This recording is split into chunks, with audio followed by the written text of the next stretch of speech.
Bonjour à tous, très heureuse de vous retrouver pour cette quotidienne du 14 novembre. Au sommaire aujourd'hui, on vous parle chiffres et plus précisément budget 2024 avec le municipal en charge des finances de la ville de Gland. Gilles Davoine sera sur le plateau en compagnie de notre spécialiste en politique Florian Cavalleri qui questionne la stratégie et la vision politique de la ville.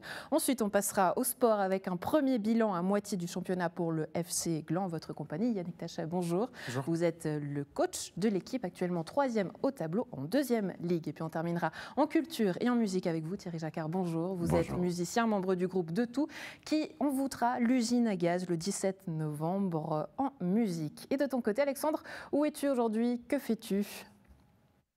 Salut Andrea, eh bien je suis à Gland dans une nouvelle crèche, garderie ici, Colibri Borjo. Alors tu sais, c'est souvent le problème de tous les parents de la région, mais où est-ce que je vais pouvoir mettre mon enfant pendant que je travaille? Où sont les crèches? Il n'y a plus de place.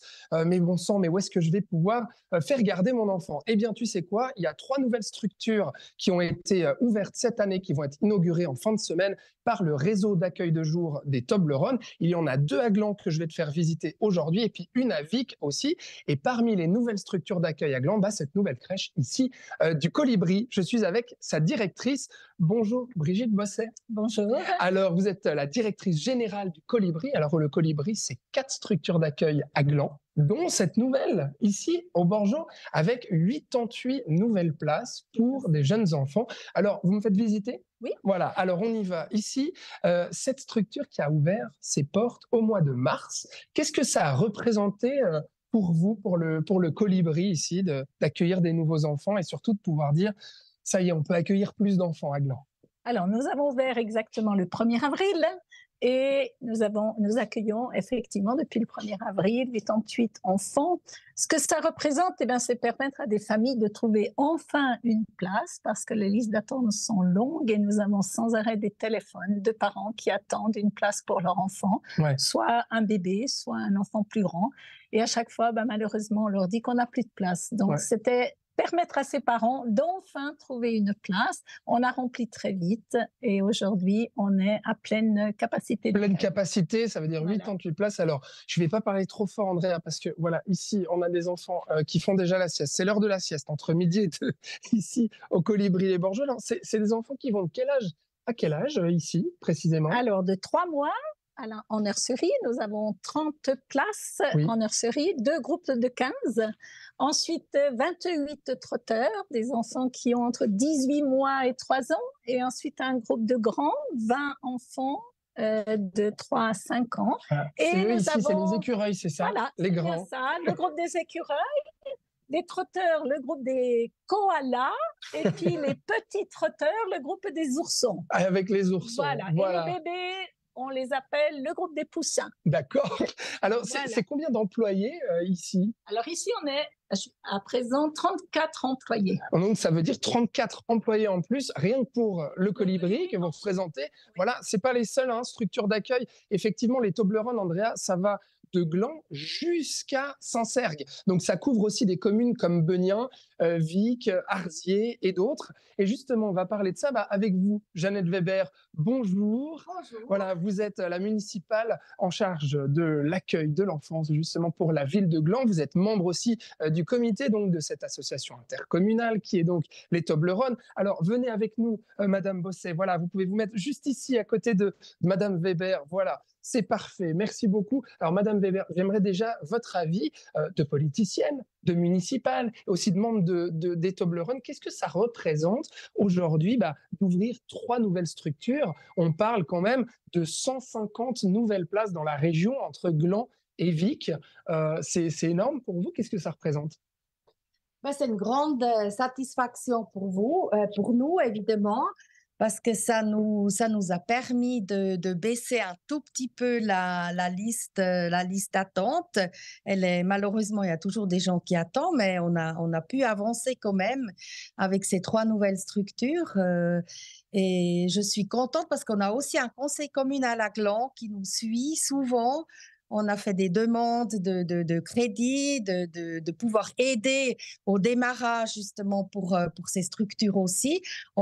Puis on a toujours en fait notre conseil communal qui est derrière nous et qui nous appuie. Oui, parce que justement, il faut effectivement préciser, Madame Weber, ces accueils de jour, il y a du financement dans le canton de Vaud, hein, c'est du financement public et du financement privé aussi, moitié-moitié. Et dans le financement public, bien sûr, il y a les communes pour une grande part, hein, donc c'est important.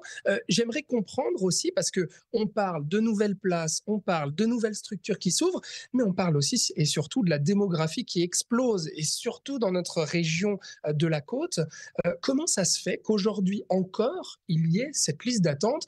Donc, en gros, que l'ouverture des structures, même s'il y a des investissements qui se font, qu'elle n'arrive pas à suivre finalement la courbe démographique. Oui, alors ça, c'est un fait qu'on n'arrive pas à suivre parce qu'on court un peu derrière. Et il faut aussi comprendre que c'est assez compliqué. Il y a tellement de facteurs qu'il faut pour ouvrir une nouvelle structure. Il faut des locaux qui sont adaptés. Les lois sont très, très strictes pour que les locaux et tout soient vraiment adaptés pour qu'on puisse créer une crèche. Et puis ensuite, il faut bien sûr quelqu'un qui s'en occupe. Nous, on a de la chance à Gland qu'on a l'association du Colibri et puis qu'on a la Fondation La Ruche aussi qui a ouvert aussi des structures. Et après, il faut que ces associations-là trouvent aussi du personnel. Et souvent, il y a aussi un manque.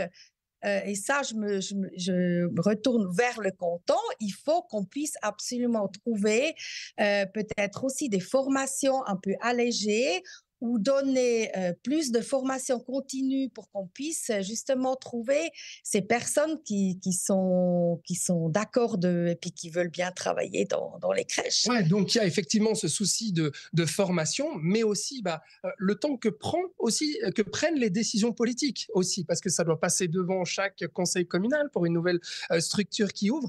J'aimerais votre avis justement, Brigitte Bosset, parce que ça fait plus de 30 ans, on va le dire, que vous travaillez dans ces structures d'accueil de jour. Là, rien qu'en 10 ans, on parle du nombre de places pour enfants dans notre région qui a triplé. Donc c'est énorme en 10 ans. Mais alors en 30 ans, j'imagine même pas comment vous avez dû voir ça. Comment vous avez constaté l'évolution justement de ces structures d'accueil dans notre région? Alors, habitante de Gland, j'ai déjà vu Gland se transformer. J'ai commencé effectivement il y a 30 ans, il y avait au Colibri simplement 2 groupes d'âge, des grands, des écureuils.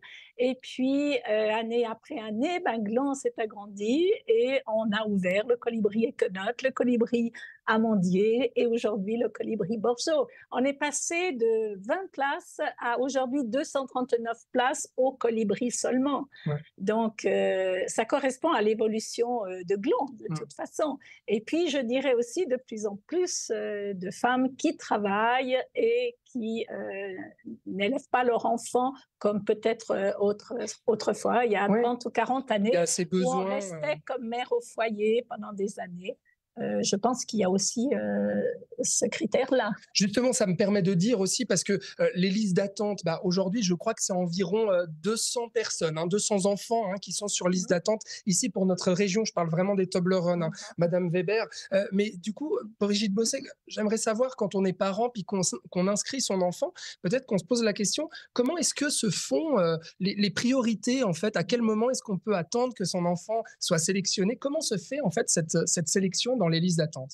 Alors, l'assistante administrative de chaque structure consulte chaque semaine les listes d'attente et contacte les familles qui sont sur ces listes. La priorité, elle est donnée déjà par rapport à l'inscription de cette famille, donc au niveau du temps, ce sont les premiers inscrits auxquels on donne une place. Et puis, il y a d'autres priorités. La première, c'est les familles monoparentales. Deuxième critère, c'est la fratrie. Voilà, si on a déjà un enfant dans la structure, on va chercher à placer le deuxième ou le troisième dans la même structure. Ça, ce sont les priorités. Et puis ensuite, on cherche la place pour tous les autres. Ouais. Mais c'est vrai qu'à chaque rentrée scolaire, nous regardons ceux qui ont été inscrits et qui attendent peut-être déjà une place depuis un an, certaines fois. voire 2 ans pour d'autres. Est-ce que ça veut dire, Madame Weber, qu'il va y avoir à l'avenir, alors là on parle pour l'année 2023 de 3 nouvelles structures pour les Toblerone. Pour 2024, il y a déjà des projets justement en cours, des projets prévus? Si oui, quels sont-ils? Alors vraiment, on attend toujours un petit peu sur Prangin, qui avait pensé de pouvoir ouvrir aussi une structure qui va certainement peut-être se faire en 2024. Il y avait aussi à Givrin, il y avait enfin, ils ont parlé une fois peut-être d'ouvrir aussi. C'est vrai, il manque un petit peu peut-être des ouvertures dans les hauts de Gland, dans les hauts des villages. Mais après, c'est vrai, ce qui complique aussi les choses, c'est que s'il n'y a plus de place à Gland, les gens qui prennent l'autoroute à Gland, ils ne vont pas d'abord monter à Saint-Sergue pour amener un enfant. C'est pour ça que le Colibri pourrait ouvrir une nouvelle structure. Vice-versa, les gens du haut, Oui. ils descendent facilement sur Gland. Voilà. C'est pour ça que, évidemment, à Gland, on essaye toujours de trouver peut-être encore des solutions pour ouvrir des nouvelles structures. Eh ben, je vous remercie beaucoup, Madame Weber, d'avoir été avec moi, et puis Madame Bosset aussi, de nous avoir ouvert les portes. Ben voilà, Andrea, de ce Colibri Borjo ici, avec les petits oursons là-bas qui, justement, sont en train de faire la sieste. Pendant que je vais reprendre mes affaires et puis me diriger vers cette nouvelle structure Be Happy, qui est pas loin, qui est aussi à Gland, pour voir cette nouvelle structure d'accueil des enfants qui a ouvert aussi, eh bien, je me tourne vers toi, Florian, puisque ton invité est municipal à Gland également, et vous allez parler budget. Tout à fait, Alexandre. Merci beaucoup de la petite enfance. On passe aux finances avec un grand enfant, Gilles Davoine, municipal en charge des finances de la ville de Gland, qui vient nous présenter le budget 2024. Gilles Davoine, bonjour. Bonjour. Alors, c'est un budget dont l'ambition est de soutenir la croissance de la ville de façon intelligente, en garantissant les services de base et en y associant des mesures innovantes. Et ce budget est qualifié de moins déficitaire que les années précédentes. Bah oui, il est qualifié, disons que ça c'est carré. C'est votre communiqué de presse. Oui, non, tout à fait. Mais non, c'est sur le qualifié, effectivement, c'est que ça c'est vous. Et en l'occurrence, c'est des montants, donc on peut vérifier ça. Hein. C'est pas une qualification, c'est un fait établi. Effectivement, l'année dernière, on était quand même beaucoup moins bien. On a une marge d'autofinancement seulement peu plus d'1,3 million, alors que cette année, c'est un peu plus, enfin pour 2024, c'est un peu plus de 3,8 millions. Donc ça, c'est bien parce que justement, on a beaucoup d'investissements qui viennent et donc d'avoir une marge d'autofinancement budgétée, sachant que la marge d'autofinancement finale dans les comptes est normalement largement meilleure, c'est une bonne chose parce que ça nous permet de moins emprunter avec des taux d'intérêt qui ont quand même un peu augmenté ces derniers temps. Voilà, on va y revenir à la marge d'autofinancement, mais dans les grandes lignes, ce budget 2024, c'est plus de 80 millions de francs. C'est la première fois que la ville de Gland atteint un tel budget.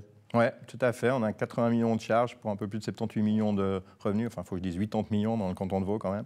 80 millions de charges, effectivement, ça a passablement augmenté ces dernières années. Alors heureusement, évidemment, les revenus augmentent aussi en parallèle. Donc c'est ce qui nous permet de rester dans, certes, un excédent de charges sur les revenus d'un peu plus de 2 millions, mais c'est meilleur. Comme on le disait auparavant, c'est meilleur que les années précédentes. Oui, et puis ça risque de se rééquilibrer, évidemment, au niveau des comptes. Hein. Vous parliez de la marge d'autofinancement sur les 10 ou 15 dernières années. Au final, cette marge d'autofinancement s'est toujours révélée meilleure d'environ 8 millions de francs que celle budgétée.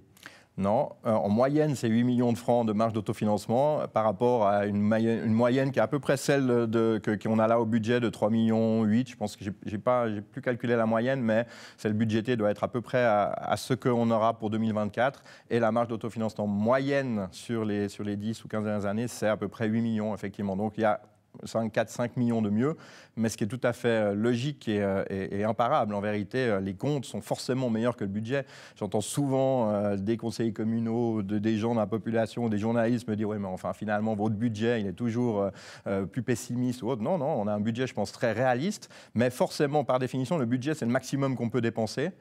Donc, on va dépenser au maximum ça, et donc souvent moins.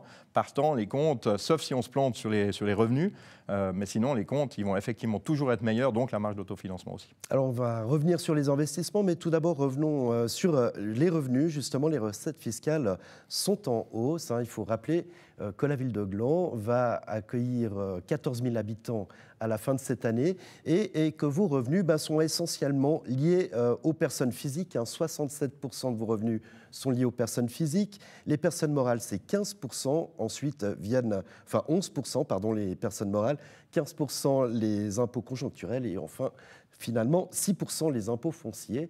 Vous misez sur cette masse d'impôts issus des personnes physiques, puisque c'est, somme toute, plus facile aussi d'établir son budget, puisque vous savez exactement ce qui rentre. Exactement, non, mais c'est effectivement plus prévisible. Ça, c'est sûr. On a vu les exemples ces dernières années de Roll, par exemple, qui a le A1. Alors ça rapporte beaucoup en termes de personnes morales. Ils ont largement plus d'imposition de personnes morales que Gland. Mais en revanche, ça peut beaucoup fluctuer. Et puis en plus, souvent, c'était amplifié par l'effet péréquatif. Nous, c'est vrai que c'est plus prévisible grâce à ça. On a surtout des personnes physiques comme revenus au niveau de la fiscalité. Et donc, ça varie, ça augmente un petit peu. On a déjà dépassé les 14 000 d'ailleurs. Mais c'est effectivement beaucoup plus sécure que des sociétés qui en plus peuvent partir ou peuvent tout à coup avoir plus de problèmes que la masse, disons, de personnes physiques, même si chaque personne physique peut évidemment tout à coup avoir des soucis, mais sur la masse, ça change. Moi, je dis toujours, en tant qu'avocat, il vaut mieux avoir une multitude de petits clients que 3 gros clients, parce que si on a 3 gros clients, s'il y en a un qui s'en va, on perd un tiers de ses revenus et c'est problématique. Finalement, c'est un peu la même chose pour la commune. Puis du côté de ces personnes morales, de ces entreprises, elles continuent à venir s'établir à Gland, vous continuez à les développer. On a vu que votre délégué à l'économie allait réduire son taux d'activité de 20%, mais qu'elle allait être épaulée, si tout se passe bien, par une assistante à 50%. L'accent est toujours mis sur l'économie. Oui, on met l'accent un petit peu partout. Mes collègues dans leur dicaster, moi dans mes dicasters aussi sur le sport, où on progresse pas seulement dans les domaines, mais c'est clair qu'au niveau de l'économie, on travaille assez fort. J'ai une déléguée à l'économie qui est effectivement très efficace, mais qui est tellement efficace et qui se donne tellement qu'elle avait peut-être besoin d'un peu plus de temps pour elle. Donc vous avez bien lu, effectivement, il y a 80% à la place d'un 100%, mais elle va être épaulée par quelqu'un à l'économie, ce qui est aussi bien d'avoir 2 personnes pour les vacances et puis simplement pour le répondant au quotidien. Donc voilà, personne qu'on devra engager. Pour l'instant, on a 2 stagiaires qui ont beaucoup aidé, notamment pour le Forum Noël économique qui a eu lieu jeudi dernier. Alors je l'ai dit, Gland, c'est 900 nouveaux habitants. On va arriver à 14 000 habitants fin 2023. Et puis il y a forcément des investissements qui doivent être faits pour justement des infrastructures, pour accueillir, pour que les gens se sentent bien à Gland. Et ces investissements, ils sont pas innocents. Les investissements en 2024, c'est 74 millions, sauf erreur, donc 40 millions pour la surélévation de Mauvernais et 5 millions pour l'assainissement de Grandchamp.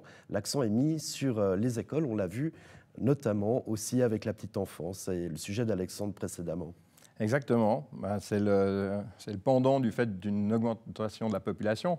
D'ailleurs, vous n'écoutez pas du tout ce que je dis, puisqu'on est déjà aux 14 000. Vous insistez sur le fait qu'on va passer les 14 000. C'est ce qui est dit dans votre budget. Voilà, on arrivera au 31 décembre. C'est ça, en fait, c'est nous qui disons n'importe quoi. Non, mais je peux le relire. Il y a une différence entre... En fait, il y a une différence entre la population réelle et puis celle qu'on estime pour les comptes. C'est vrai, et celle-là, elle doit être estimée auparavant, donc il peut y avoir une différence à ce niveau-là.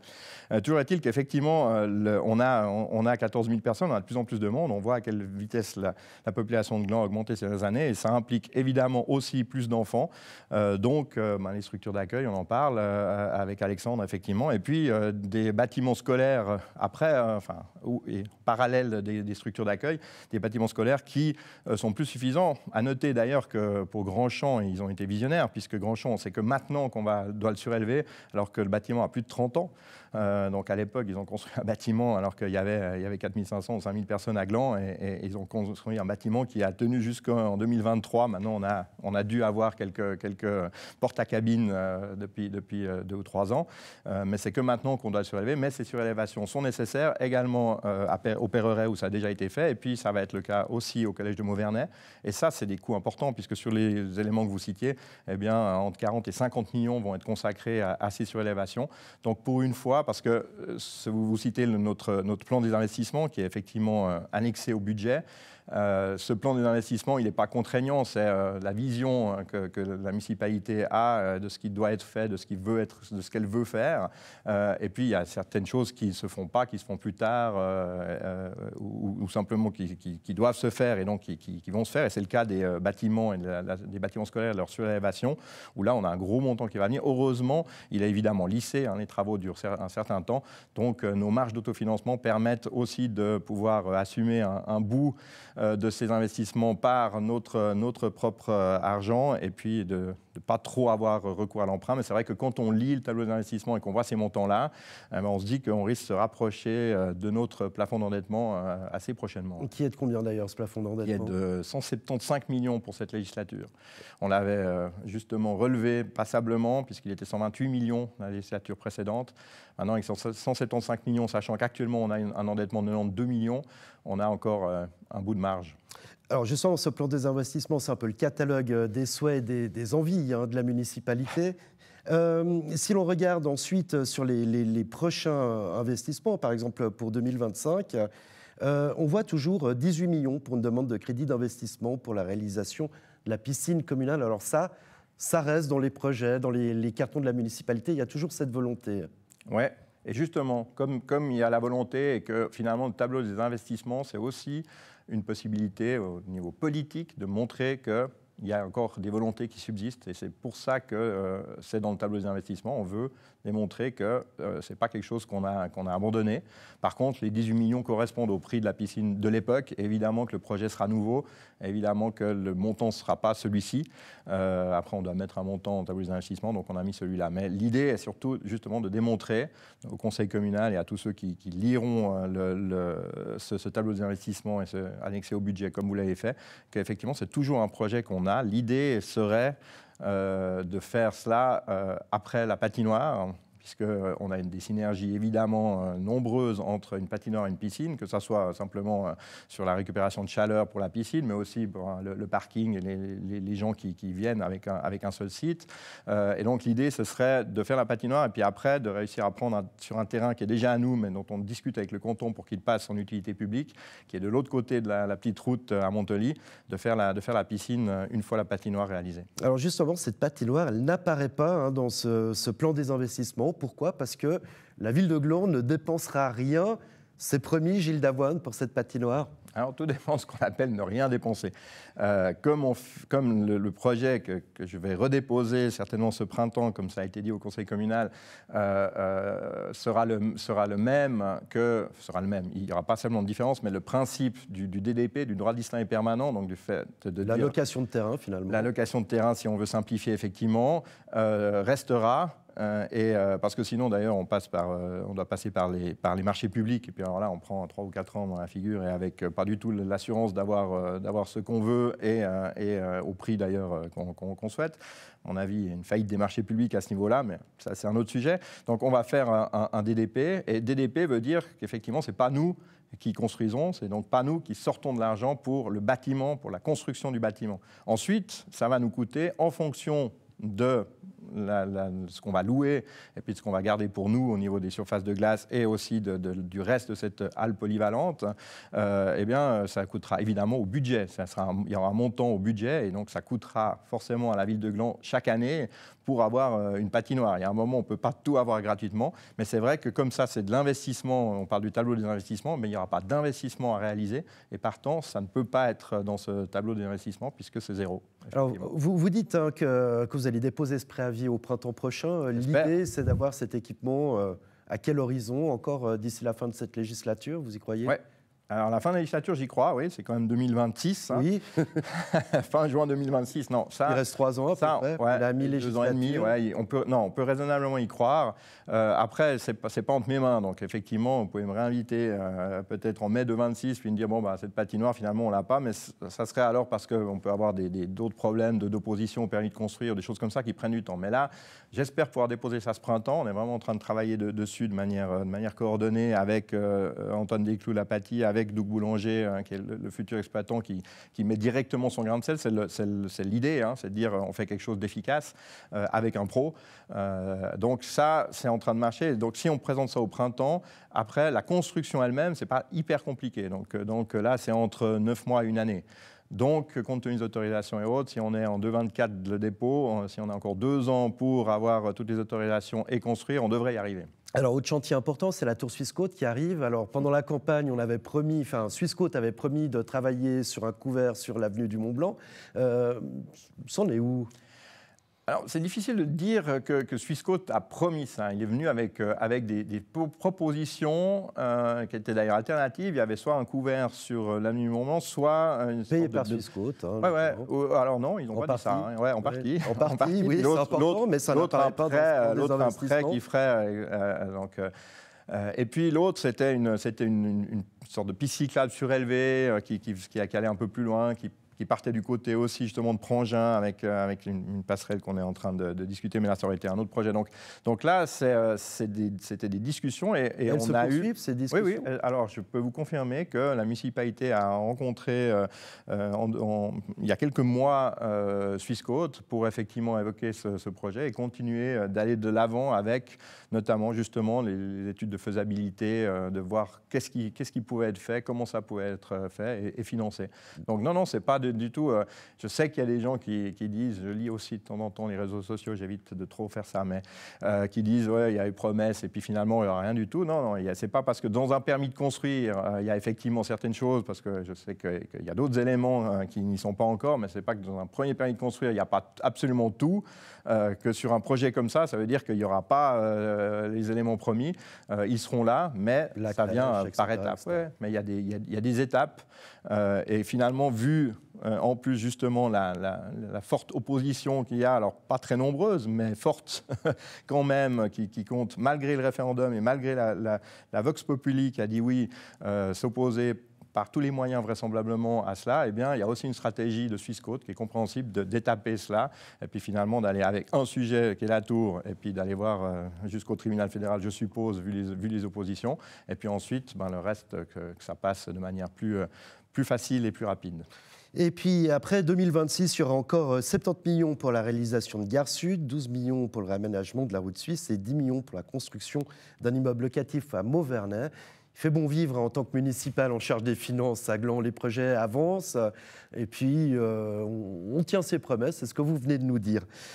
On va passer à un autre petit sujet qui vous concerne, puisqu'il y a eu la remise du prix à l'innovation, c'est ça, prix Nouvelle Économie 2023, qui a récompensé La Bouquinerie, une librairie de seconde main, alors pour son impact sur l'économie circulaire et le lien social que le lieu permet de tisser. Ce prix a été remis jeudi dernier. Ce forum Nouvelle Économie, c'est toujours un des fondements de votre politique. Vous avez fini par trouver une question. Ouais, j'ai quand même fini par trouver une question. Il fallait bien en parler. La bouquinerie, le prix Nouvelle Économie. Mais tout à fait, le prix Nouvelle Économie qui est remis lors de ce forum Nouvelle Économie qui fonctionne très bien. Là, on a une nouveau plus de 200 personnes avec des conférences qui ont un petit peu élargi le débat. Moi, j'aimerais que pour les prochaines années, on ait un petit peu moins peut-être dans le public de personnes déjà convaincues et puis plus de gens de tous bords, parce que là, on a quand même un petit peu des gens qui connaissent déjà très bien l'économie circulaire et tous ses pendants. Donc c'est peut-être un peu ça le but, mais on a déjà commencé avec le forum cette année. Et puis effectivement, ce prix Nouvelle Économie, où on était très heureux de remettre ça à l'association des Amis de la Bouquinerie, qui a repris ce local dans la gare CFF, que la commune convoitait aussi. Puis quand on a su qu'il y avait ce projet-là, mais on l'a laissé bien volontiers. Et puis on a bien eu raison, puisque c'est assez génial ce qu'ils font à tout niveau. C'est vraiment l'exemple type du truc facile, pas si cher que ça. Ils ont un loyer, on espère que le prix de 10 000 francs va justement bien aider pour payer ce loyer, mais pour le surplus, quelque chose de simple. Payer le loyer très à la efficace. ville. Non, pas à la ville. Non, les bâtiments de la gare n'appartiennent pas à la ville. J'aimerais bien, mais non. Eh bien, jeudi, en tout cas, ce sera le conseil communal de la ville de Gland. Et puis, lundi, c'était celui de Nyon. Alors, petit conseil d'une durée d'1h10. On en a profité pour poser des questions aux principaux responsables politiques de l'Assemblée sur le deuxième tour du Conseil des États. Voilà, un sujet à regarder maintenant, un sujet monté par Alexandre Caporal. Bon, évidemment, on est extrêmement déçus, donc on perd un siège. Le résultat, il est ce qu'il est. Il y a une différence de notoriété, et puis, mais on pense qu'on a fait une très belle campagne quand même. Malgré tout, un bon résultat. Il y a une législature et le résultat a été exceptionnel. Effectivement, là, il y a un petit tassement. On n'est pas satisfait du résultat de ces élections. On va faire notre autocritique, c'est sûr. PLR, évidemment. Une tête de vainqueur pour le week-end, hein, le parti. Vous avez placé votre champion. Écoutez, nous, c'est vrai qu'on est très contents. Cette élection, elle s'est jouée à 30 voix près, hein, sauf erreur. Oui, mais il y a eu un vainqueur et nous, on est très heureux du vainqueur.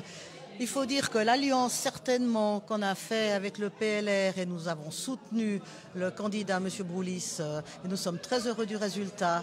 Le seul regret que j'ai, c'est qu'à Genève, notre candidate n'est pas passée. Voilà, c'est tout ce que je peux dire comme regret, mais autrement, je suis vraiment ravie des résultats dans l'ensemble, aussi bien pour le national que pour les États. Il faut dire, sur les élections nationales, il faut surtout dire que même au Conseil national, on a été la première force politique à Nyon, avec plus de 23% de la part électorale.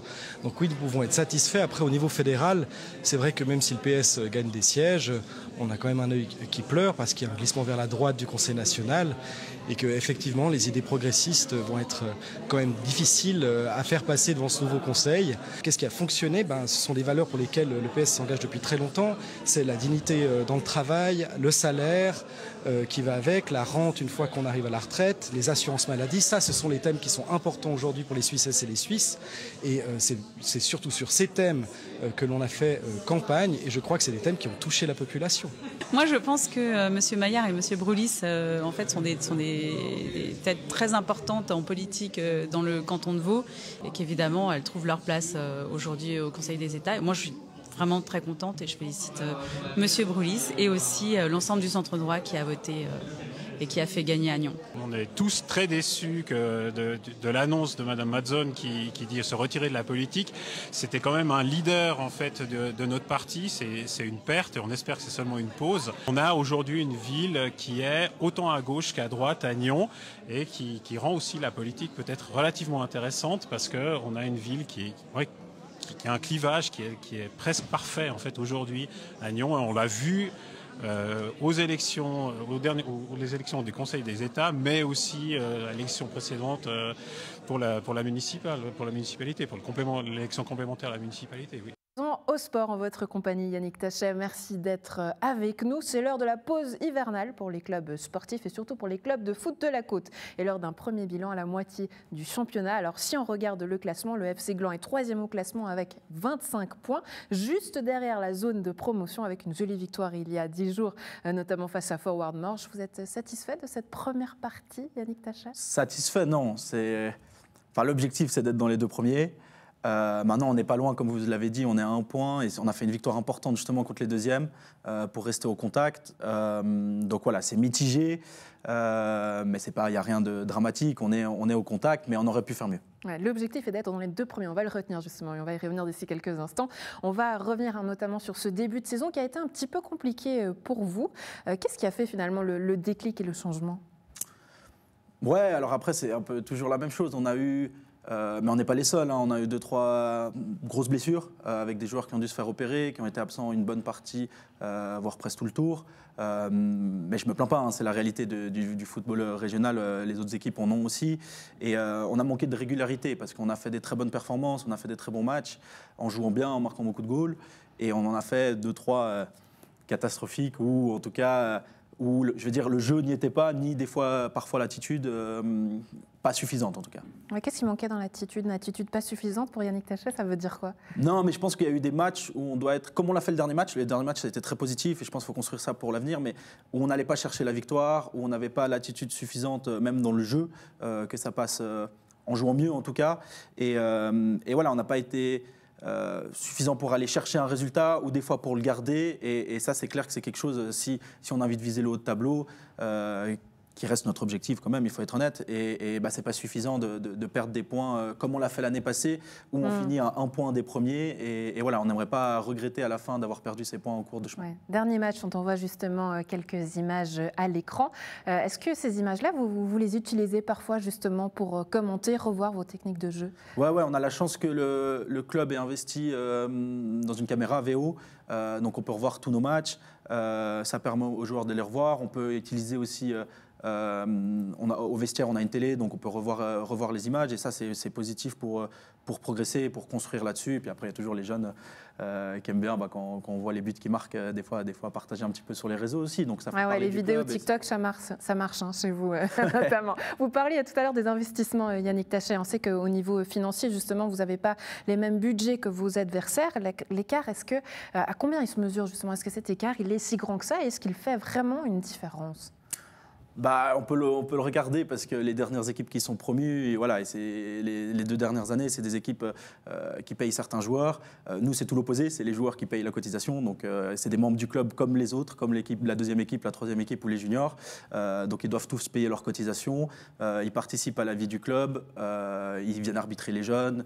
Ils participent. L'année passée, ils sont venus au tournoi Graines de Foot. Donc, c'est des membres du club qui s'investissent aussi pour le club. Comparé à certains clubs, c'est clair, qui recrutent des joueurs ou qui arrivent à les attirer par ça. Mais nous, c'est pas un problème pour nous, dans le sens où nous, on a envie d'avoir ces valeurs au club. C'est un club familial. On a envie d'avoir des gens qui viennent pour le foot, quoi, pour la passion du foot, pour partager un moment en équipe avec le club et aussi avec avoir un état d'esprit sain. Parce que nous, même quand on a perdu, on a eu 2-3 moments où on a perdu un peu plus dur. Le groupe est toujours resté soudé entre eux parce qu'ils sont là pour ça. Ils sont là pour le foot, pour leur passion qu'ils ont depuis tout petit et pas pour d'autres valeurs qui sont pour moi un peu moins bonnes à ce niveau-là, en tout cas régional. Vous nous parlez de ces objectifs, notamment d'être parmi les 2 premiers du classement. Est-ce qu'une montée en première ligue, c'est un objectif? Et est-ce que financièrement, justement, ça correspond ou pas? C'est toujours la même chose. Alors, à moyen terme, c'est déjà de monter en 2e Ligue Inter.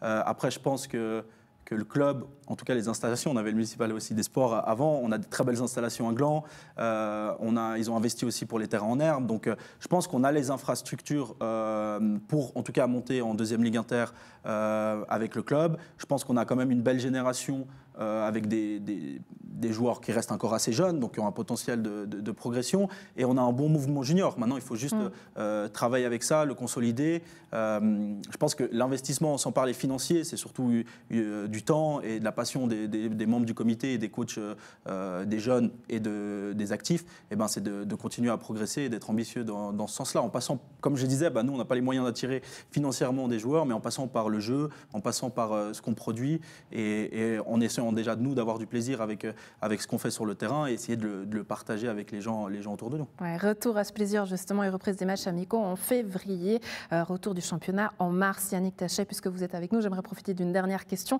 à titre personnel, puisque en août dernier, vous aviez été contraint de reporter votre défi sportif d'Ironman. Est-ce qu'il y a des nouvelles qu'on peut communiquer ? Ouais, alors ça a été dur la petite période après, parce que voilà, 10 mois d'investissement et de ne pas pouvoir le faire 10 jours avant. On voulait le refaire, mais c'était compliqué de le faire en novembre, décembre avec les conditions météo, et la blessure s'est pas bien guérie tout de suite, en tout cas pour marcher, le reste je ne sais plus le faire. Mais voilà, maintenant l'objectif c'est de le faire en mai à Pentecôte, donc le week-end de Pentecôte, de pouvoir faire enfin ce défi, ce challenge. Ouais, donc on garde exactement le même défi, ou est-ce qu'on rajoute un peu parce qu'on sait que vous êtes compétiteur? Non, le but c'est d'aller quand même étape par étape. On n'a pas pu faire l'Ironman 10 jours avant, donc voilà, c'est de se préparer, peut-être changer un petit peu la préparation et de réussir déjà à faire ça, et après on verra pour la suite. Bien sûr que moi j'avais déjà réfléchi à la suite, mais comme on n'a pas pu faire l'Ironman, il faut aller étape par étape, je pense. Étape par étape, très bien Yannick Tachet. Merci beaucoup d'avoir été avec nous. Avant de vous laisser partir, votre univers musical à vous, c'est lequel? Quel type de musique écoute Yannick Tachet? J'écoute plus du rap français.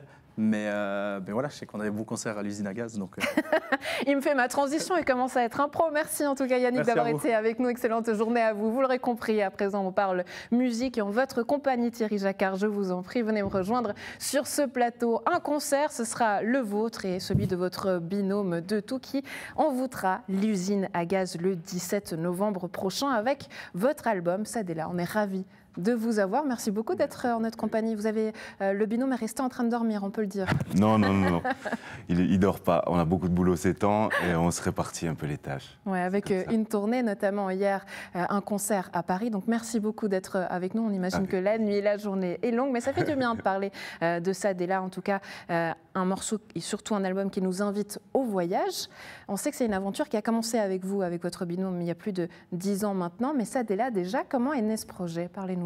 Alors le projet Sadela, c'est notre 3e album. C'est vrai que ça fait 10 ans qu'on joue ensemble avec mon collègue Yannick, dans un univers plutôt blues, mais très ouvert. Et mon collègue a grandi à l'île Maurice, et l'envie, c'était de partir justement du côté de l'océan Indien, explorer les blues de l'océan Indien, donc le rattacher aussi à nos deux univers. Donc voilà, Sadela, ça veut dire The Two en créole mauricien. Et l'idée, c'était justement d'explorer ces blues insulaires qui s'appellent le Ségal, Maloyal, Séga-Tambour, et de les ramener, de les mixer aussi avec quelque chose de plus connu qu'on a par ici, ou alors des touches de blues américains. Enfin, voilà. Ouais, vous dites un blues métissé, hein, justement, vous aimez beaucoup travailler sur ces collaborations. Mais avant d'en parler, je vous propose qu'on écoute justement Sadela et un morceau. Un extrait. On entend. Un jour maman, un jour papa, un jour maman, tel jour papa, tel jour, nous va retrouver, nous va retrouver.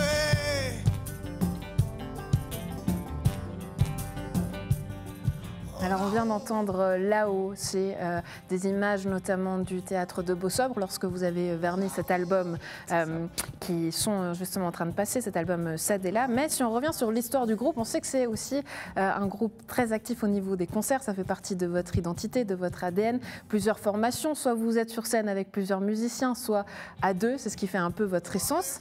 Mais vous alimentez de quoi? Vous choisissez selon les scènes vos formations, ou comment vous faites pour choisir finalement vos compositions? Non, ça dépend. C'est vrai qu'on a tourné pendant plus de 10 ans à deux.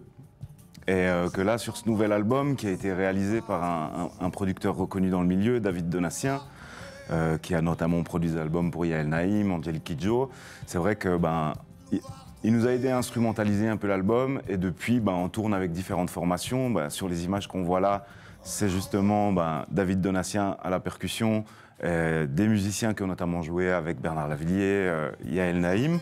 Mais c'est vrai qu'avoir une formation comme ça, c'est pas possible au quotidien. Donc on a aussi une formation avec deux musiciens suisses qui nous accompagnent plus régulièrement. Et voilà, on peut toujours jouer à deux, mais après 10 ans, on avait envie de s'entourer pour explorer de nouveaux univers musicaux.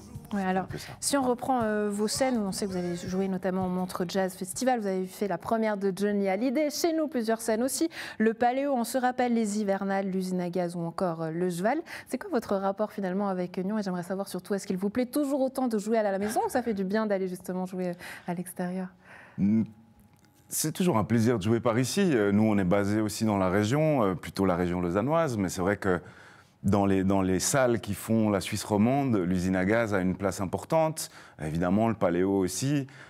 C'est des scènes, j'ai toujours rêvé de faire ce genre de scène en étant enfant. Et aujourd'hui, d'avoir l'opportunité de revenir, d'être invité dans la programmation, aujourd'hui en tant que Ménacte, on va dire, c'est vraiment un plaisir. Et c'est une salle qui est juste magnifique. Donc voilà, c'est toujours agréable. Au niveau musical, je le disais tout à l'heure, cette première de Johnny Hallyday, il y a d'autres artistes comme ça, les artistes de vos rêves avec qui vous rêvez de collaborer ou dont vous rêvez de faire encore les premières, ce serait qui? C'est toujours difficile à dire parce que des fois, on peut être déçu des premières parties qu'on fait, humainement, je veux dire. Mais voilà, on a eu la chance d'ouvrir pour de nombreux artistes. Moi, un de mes coups de cœur, ça a été d'ouvrir pour Ben Harper l'année passée, parce que c'est quelqu'un qui m'a influencé dans ma manière de jouer. Mais après, souvent, partager la scène avec des gens qu'on ne connaît pas, notamment à l'Usine à Gaz, avec Esteban Lation. On ne le connaît pas, on se réjouit de le rencontrer. Et les rencontres humaines, elles peuvent être tout aussi importantes, nourrissantes que des artistes plus gros. Ouais, vous parliez de Ben Harper. Est-ce que vous restez toujours dans votre univers musical ou justement parce qu'il y a ce blues métissé, parfois vous cherchez des petits challenges? Si on fait la volonté de Yannick Tachet tout à l'heure sur ce plateau qui nous parlait rap, est-ce qu'il y a parfois aussi, vous franchissez ces barrières-là comme ça musicales? C'est vrai qu'on parle de blues métissé. Après, on pense au blues plus comme un état d'âme et on ne s'inspire pas vraiment complètement du style musical. Pour nous, le blues, c'est être authentique, c'est parler de ce qu'on a dans les tripes.